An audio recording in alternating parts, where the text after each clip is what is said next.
মনে রাখতে হবে মুসলমান আমাদের চলা, আমাদের জীবন।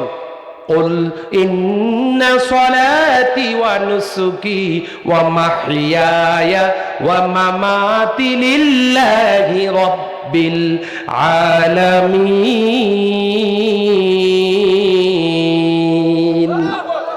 হে রাসূল, আপনি জানিয়ে দেন আপনার জীবন, আপনার চলে যাওয়া, আপনার ইবাদত, আপনার সালাত, আপনার তাসবিহ তাহলিল সবকিছু হচ্ছে একজনের জন্য। তিনি কে? আরো জোরে বলেন, তিনি কে? তাহলে সকল ক্ষেত্রে হুকুম মানবো কার?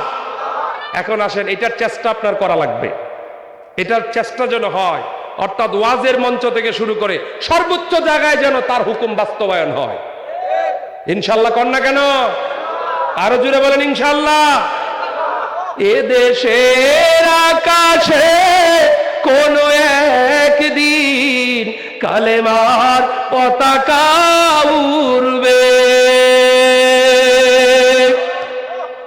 সেদিন আর দুঃখ বেদনা থাকবে না।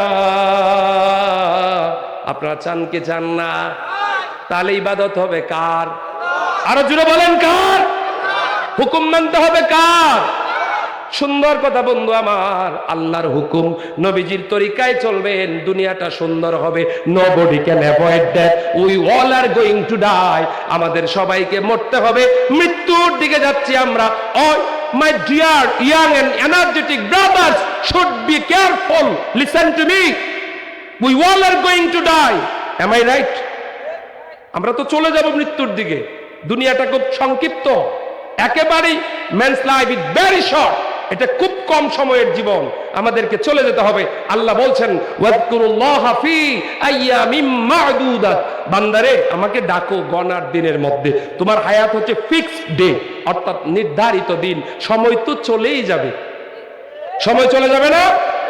একদিন মাটির ভিতরে হবে ঘর, রে মন আমার কেন বান্ধ দালান ঘর। আল্লাহ আমাদেরকে আমল করার তৌফিক দিক, বলি আমিন। আমি সংক্ষিপ্ত সময়ের মধ্যে এটাই বোঝাতে চেয়েছি, আপনি যাই কিছু করেন আল্লাহর হুকুম মেনে চলুন।